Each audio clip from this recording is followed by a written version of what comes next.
Your name? My name is Djeneba Aduayom.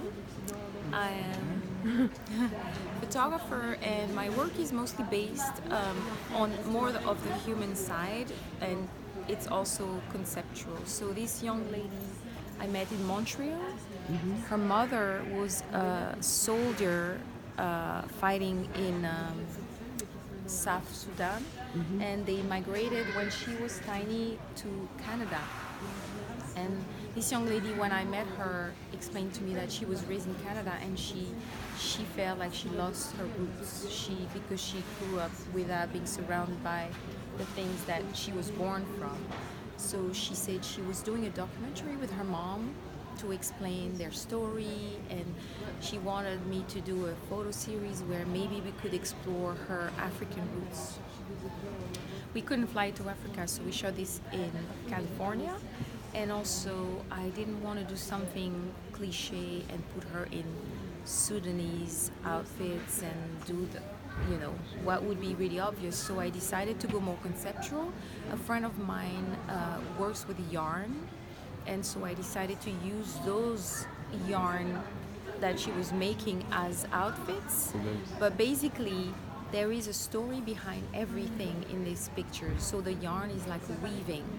Life is weaving, and all the connections that it can bring.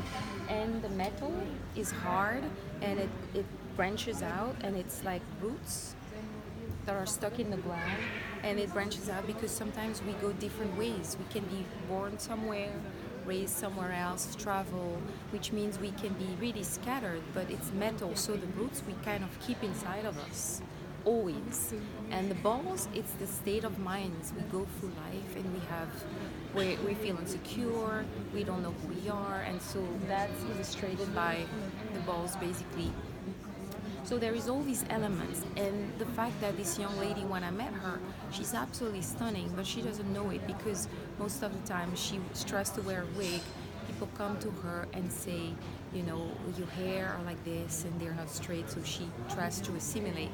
And I thought, let's show you how beautiful you are. So we made this series, and then she saw the pictures, and she